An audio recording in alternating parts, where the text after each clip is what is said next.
የከባቢ አየርን የዓለም የሙቀት መጠንን ከፍ ከሚያደርጉ ሙቀት አማቂ ጋዞች በተለይም ከካርቦን የጸዳ ለማድረግ ታዳሽ የኃይል ምንጭን መጠቀም የሚለው ሚዛን የሚደፋ መሆኑ ይታመናል። ሆኖም የሚያስፈልገው ወጪና የቴክኖሎጂ እንደ ልብ አለመስፋፋት መላው ዓለምን የጽዱ ኃይል ምንጭ ተጠቃሚ የማድረግ የሚል ልዩ እቅድ አለ። እቅዱ ኃይል ለማመንጨት በከሰል በነዳጅ ዘይትና ጋዝ መጠቀም ቀርቶ ሙሉ በሙሉ መላው ዓለም ታዳሽ ኃይል ምንጮችን እንዲጠቀም ነው የታለመው። ይህ ደግሞ እውን ይሆናል ተብሎ የሚገመተው እስከ አውሮፓውያኑ የዘመን ቀመር 2050 ዓመተ ምህረት ድረስ ነው። ተቀማጭነቱን ፈረንሳይ ፓሪስ ላይ ያደረገው በግርድፍ ትርጉሙ የ21ኛው ክፍለ ዘመን የታዳሽ ኃይል መርህ ትስስር በአጽሮት REN 21 የተሰኘው ተቋም ይህ እቅድ ምን ያህል ተግባራዊ ይሆናል በሚል ከመላው የዓለም ክፍል የ114 የኃይል ምንጭ ምሁራን ትንታኔና አስተያየት በመጠየቅ አሰባስቦ አንድ ዘገባ አቅርቦ ነበር። የተጠየቁት ከ70 በመቶ የሚበልጡት ምሁራን ወደፊት ወይም በ2050 ላይ የዓለም ህብረተሰብ ሙሉ በሙሉ ታዳሽና ከካርቦን ከጸዳ ምንጭ በተገኘ ኃይል ሊጠቀም ይችላል የሚለው እቅድ እውን መሆን ይችላል ባይ ናቸው። በተለይ አውሮፓና አውስትራሊያ የሚገኙት የዘርፉ ምሁራን የዚህ ሐሳብ ጠንካራ ደጋፊዎች ሆነው ነው የተገኙት። ሁሉንም የሚያግባባ አንድ ነጥብ ደግሞ በመጪዎቹ ዓመታት ታዳሽ ኃይል የማግኘትም ሆነ የመጠቀም ዝንባሌው ከፍ እያለ ይሄዳል የሚለው ነው። ለዚህም በማሳያነት ያቀረቡት ትላልቅ ዓለም አቀፍ ኮርፖሬሽኖች የታዳሽ ኃይል ማመንጫዎች የመጠቀም ወይም ያንን ራሳቸው ገንዘባቸውን አፍስሰው የማምረት ዝንባሌያቸው እየጨመረ የሚሄዱን አዝማሚያ ነው። በሀገራት ደረጃ ይህ የታሰበው እውን ሊሆን የሚችለው ግን የፖለቲካ ፈቃደኝነቱ ሲሆን መሆኑን አጽንኦት ሰጥቷል። የፖለቲካ ፈቃደኝነት ሲኖር ተፈላጊነቱ ስለሚጨምርም ታዳሽ የኃይል ምንጭ ለማመንጨት የሚረዳው ግብ ዋጋው በ10 ዓመታት ውስጥ እየቀነሰ ይሄዳል የሚል ግምታቸውን ሰንዝረዋል። የፖለቲካ ፈቃደኝነቱ ሲኖር ተፈላጊነቱ ስለሚጨምርም ታዳሽ የኃይል ምንጭ ለማመንጨት የሚረዳው ግብዓት ዋጋው በ10 ዓመታት ውስጥ እየቀነሰ ይሄዳል የሚል ግምታቸውን ሰንዝረዋል። በተቃራኒው 17 በመቶ የሚሆኑት የዘርፉ ምሁራን ይህንን እውን ለማድረግ እንደሚያዳግት በመግለጽ የራሳቸውን መከራከሪያ አቅርበዋል። በተለይ ለጃፓንና ዩናይትድ ስቴትስ ምሁራን ይህ የሚዋጥ እንዳልሆነ ነው በጥናቱ የታየው። በአቶሚክ የኃይል ምንጭ የምትንቀሳቀሰው ጃፓን ስለ ታዳሽ የኃይል ምንጭ የሚሰማ ጆሮ ያላት አትመስልም። በዩናይትድ ስቴትስም ቢሆን ከአውሮፓውያኑ 2050 ዓመተ ምህረት ድረስ የመጓጓዣ ዘርፉን ብቻ ብንመለከት ከጋዝና ነዳጅ ዘይት ተጠቃሚነት የማላቀቁ ጉዳይ አስተማማኝ እንዳልሆነ ነው የሚነገረው። በሀገሪቱም ቢሆን የተለመደው የኃይል ምንጭ ማለትም ከድንጋይ ከሰልና ከነዳጅ ዘይት የሚገኘው ማለት ነው። ጃፓንና ዩናይትድ ስቴትስ ብቻም አይደሉም ይህ እንዴት እውን ሊሆን ይችላል በሚል የሚጠይቁት። አፍሪካና ላቲን አሜሪካውያን ምሁራንም በ2050 ሙሉ ለሙሉ ታዳሽ ኃይል ዓለም ትጠቀማለች የሚለው እቅድ ተግባራዊ ይሆናል የሚለው ብዙም እንዳልተዋጠላቸው ይፋ አድርገዋል። እነርሱ ደግሞ በውሳኔ ሰጪዎቹ በኩል የእውቀትና የግንዛቤ ጉድለት መኖሩን፣ በዚህም የሚቃረን የኃይል ፖሊሲ መኖሩን፣ በዚያ ላይ ታዳሽ ኃይል ማመንጫዎችን ለመጠቀም ሲበላሹም ለመጠገን የሚያስችል የቴክኒክ ብቃት አለመኖሩን አንስተው ይሞግታሉ። የቻይናና ህንድ ምሁራን እቅዱ እውን ይሆናል የሚል አዎንታዊ አመለካከት ነው ያላቸው። ለጥናቱ ሲባል የተጠየቁት የዘርፉ ምሁራን በመላው ዓለም በቂ ታዳሽ የኃይል ምንጭ አለ ባዮች ናቸው።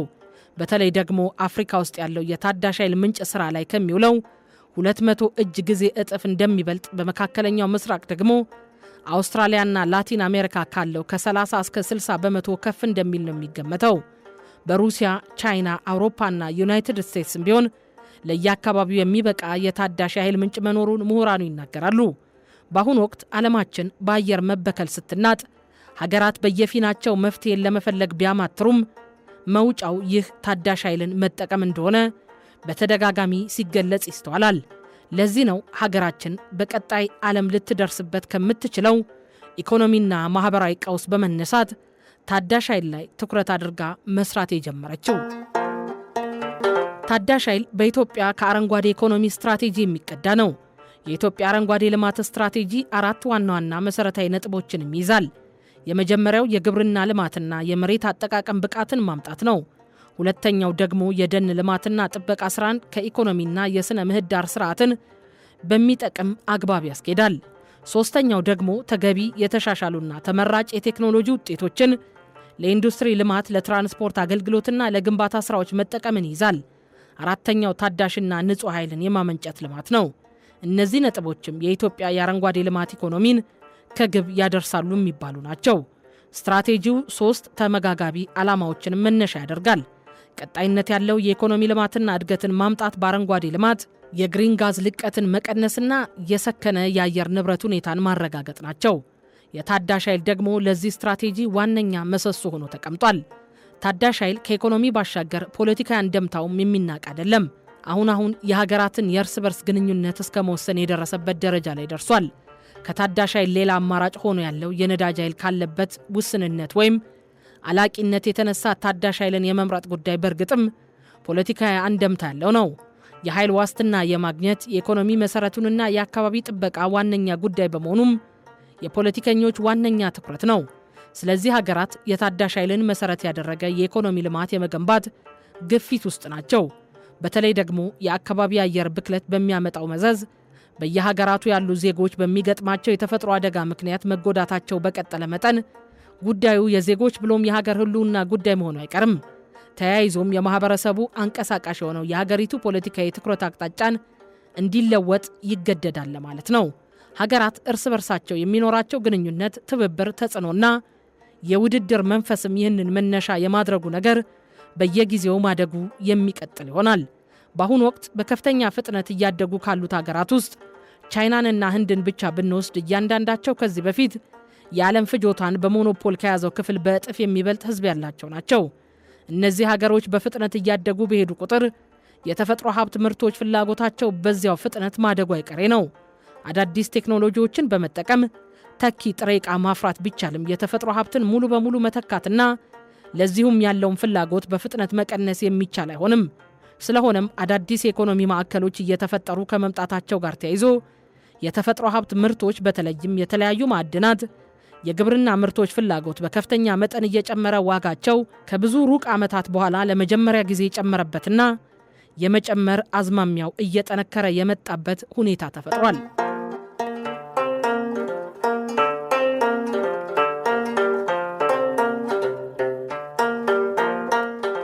በፍጥነት እያደገ ያለውን የዓለም ሕዝብ ገቢና አውሮፓውያን ሲያድጉ የነበረው የተፈጥሮ ሀብት አጠቃቀም ሂደት ማስተናገድ እንደማይቻል ለሁሉም ግልጽ ነው። ለምሳሌ ነዳጅን ብንመለከት አላቂና ውስን ሀብት በመሆኑ ቻይናን ብቻ በአውሮፓና አሜሪካ አጠቃቀም ስሌት ለማስተናገድ የሚችል ነዳጅ የለም። ስለሆነም የተፈጥሮ ሀብት አጠቃቀምን በከፍተኛ መጠን ለመቆጠብ የሚያስችል አቅጣጫ ካልተቀየሰ በቀር የተጀመረው እድገት ሄዶ በተፈጥሮ ሀብት እጥረት ምክንያት መቆሙ የማይቀር ነው። በራሱ ሂደት ከመቆሙ በፊት የዓለም የተፈጥሮ ሚዛን ክፉኛ ሊናጋ እንደሚችል ከወዲሁ የሚያጠራጥሩ ምልክቶች ሲስተዋሉ ይታያል።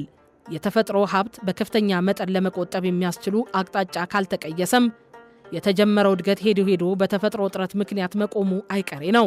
በራሱ ሂደቱ ተንገራግጮ ከመቆሙ በፊት የዓለም የተፈጥሮ ሚዛን ክፉኛ ሊናጋ እንደሚችል ከወዲሁ የሚያጠራጥሩ ምልክቶች ይታያሉ።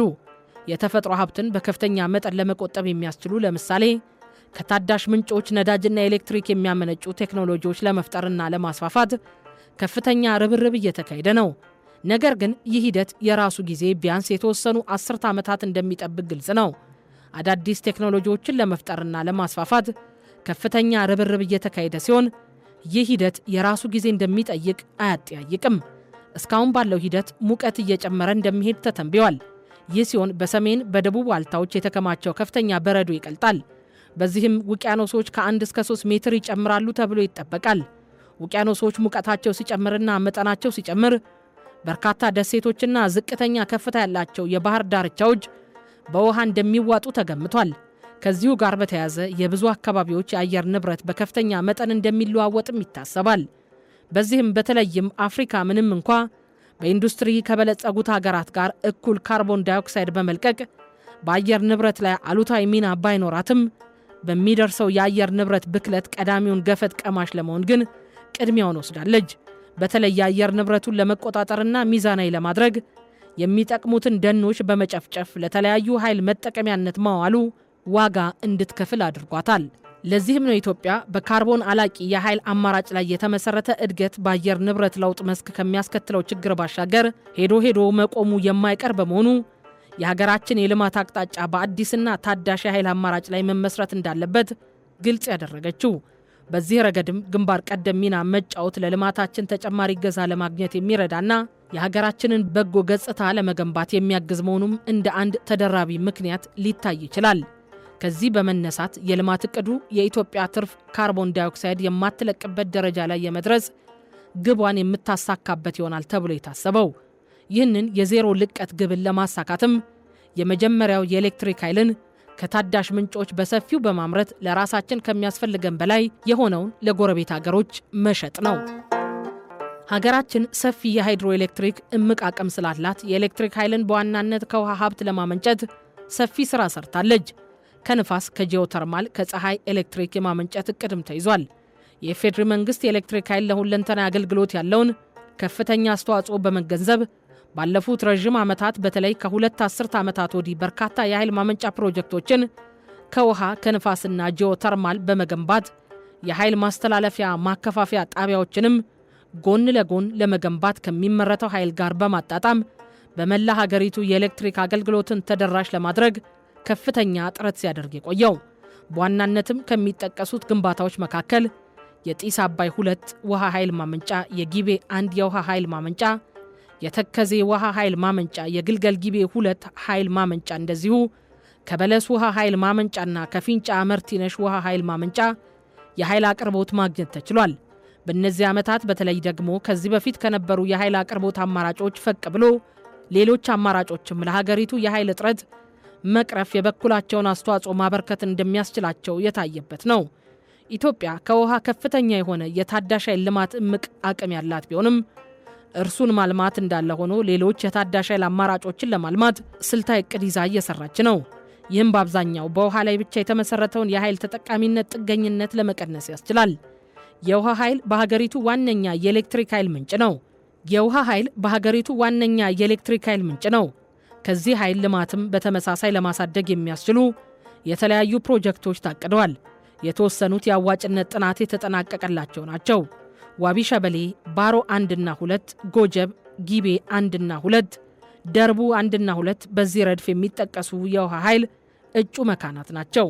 የታላቁ የኢትዮጵያ ህዳሴ ግድብ መገንባት ዋነኛ ዓላማም በማደግ ላይ ያለውንና ወደፊትም የመሪነት ሚናውን ከግብርናው ይረከባል ተብሎ ለሚጠበቀው የኢንዱስትሪ ዘርፍ በቂ የሆነ ኤሌክትሪክ ኃይል ማቅረብ ነው።